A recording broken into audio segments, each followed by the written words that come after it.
Le président Félix Antoine Tshisekedi est actuellement en France pour sa toute première visite officielle.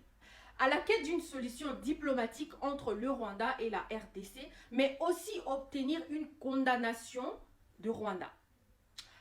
Mais ce qui intéresse les gens sur les réseaux sociaux, particulièrement les Congolais, c'est cette photo-là du président. Oui, c'est vrai que ça peut choquer, vu le contexte politique actuel du pays, mais pour ma part, c'est sans importance.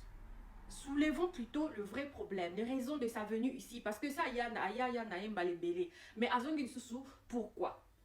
Seule la condamnation de la France peut-elle suffire pour changer les choses? Je ne pense pas. Parce que nous savons tous que la France fait partie de l'OTAN. Et l'OTAN venait de signer un partenariat minier avec le Rwanda. La Pologne aussi, qui fait partie de l'OTAN, venait de signer à son tour un partenariat militaire avec le Rwanda.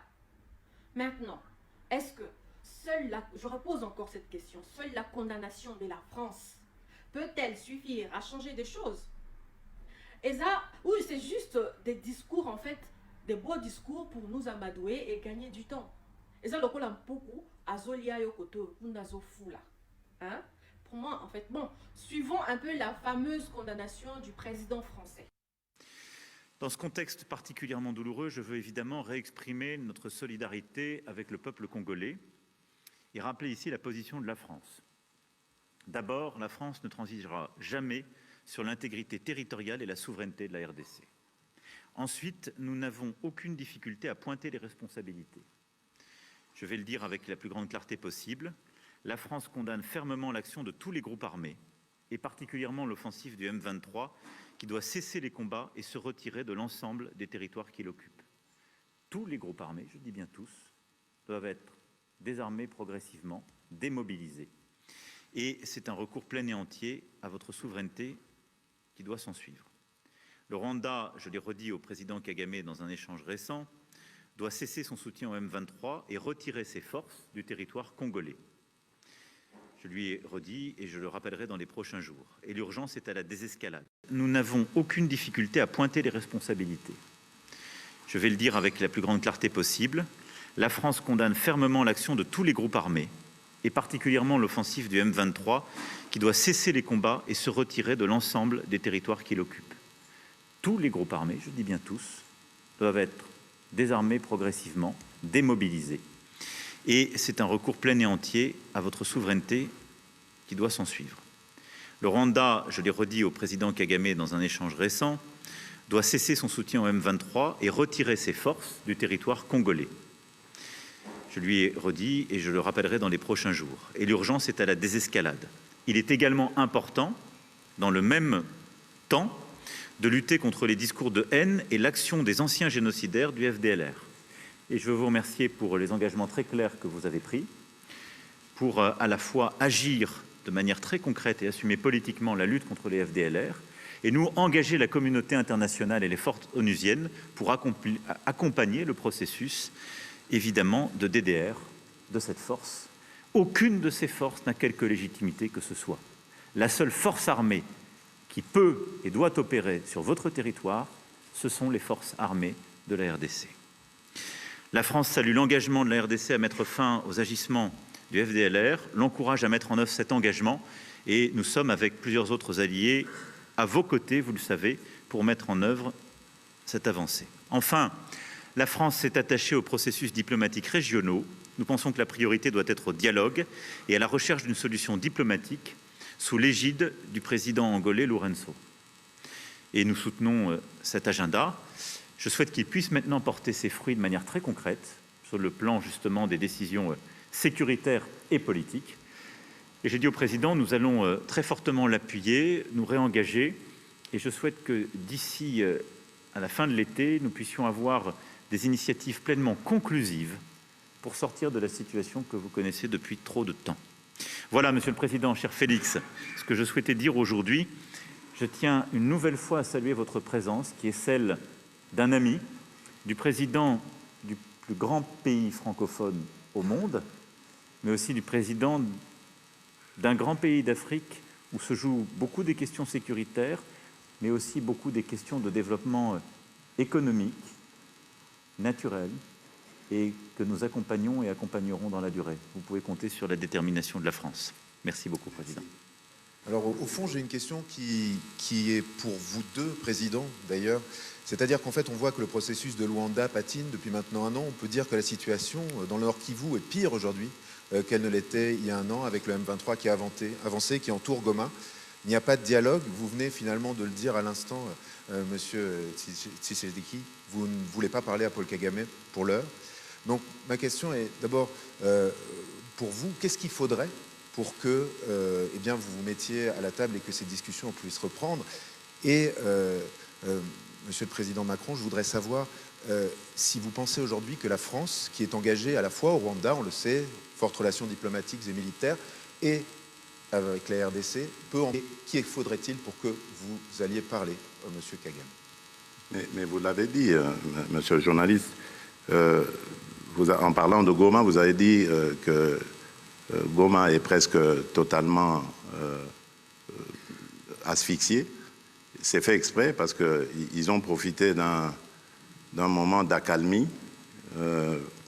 moment que nous avons saisi pour donner la chance à la paix, à la demande de nos partenaires, pour avancer leurs troupes et ainsi essayer de couper la ville de Goma de tout approvisionnement, l'asphyxier et donc pouvoir la prendre. Je peux vous garantir que nous sommes en train de travailler pour que cela n'arrive pas. Et tant que cette situation sera comme elle est, ce sera impossible de parler. Vous ne pouvez pas parler avec quelqu'un qui vous maintient le couteau à la gorge. Ce n'est pas possible.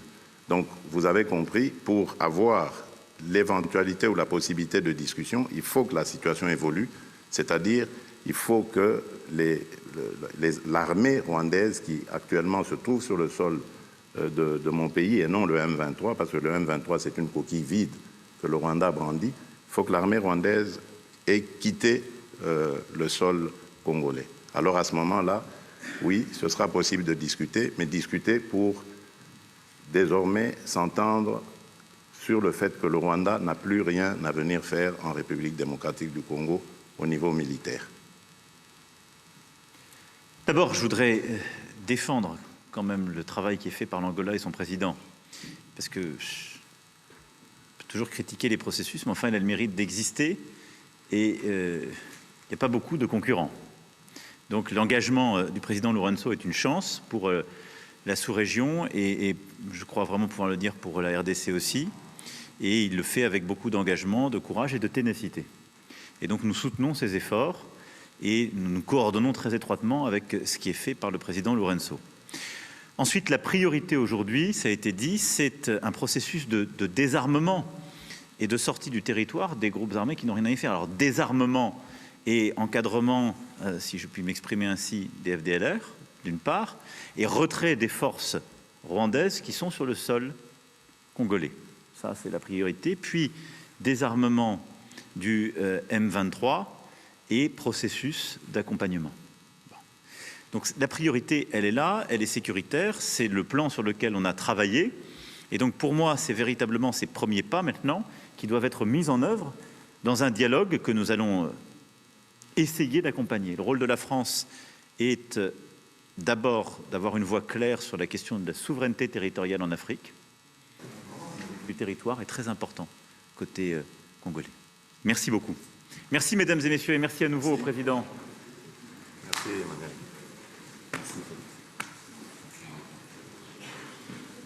On a exactement.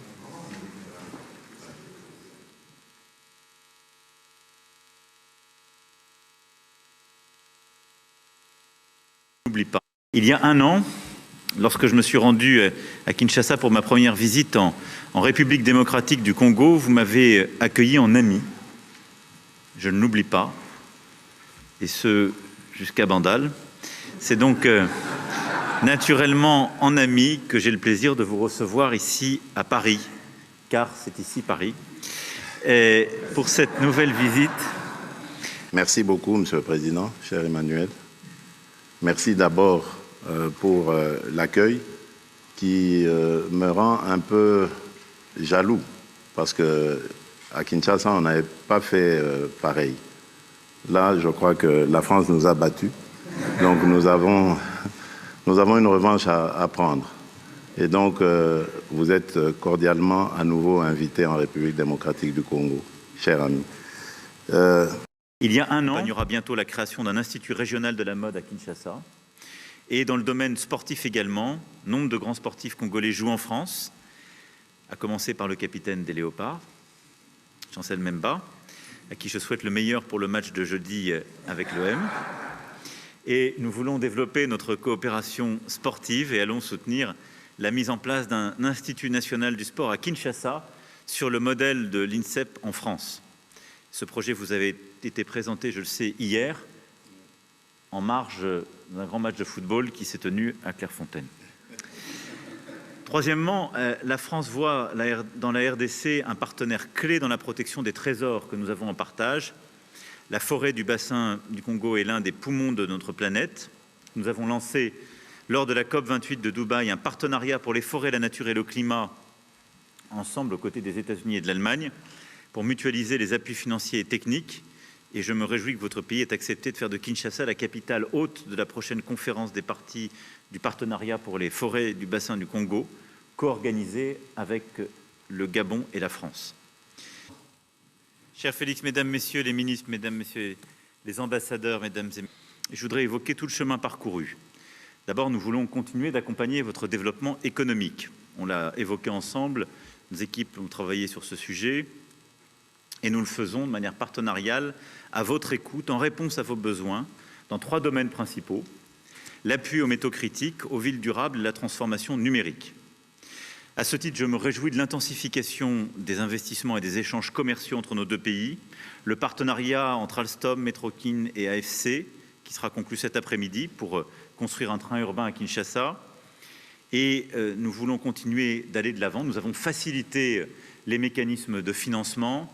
L'AFD a accru sa présence et continuera de le faire. La Banque publique d'investissement avance aussi avec les entreprises et le développement du secteur privé. Je sais votre attachement et je veux vous dire ici mon engagement pour aller plus loin sur des grands projets d'infrastructure, les corridors ferroviaires, y compris avec l'Angola, le projet INGA, et j'ai eu tout à l'heure le président de la Banque mondiale qui m'a dit son attachement et si la France était prête à y aller à votre côté, sa volonté d'avancer sur ce sujet. Et je veux ici vous dire que nous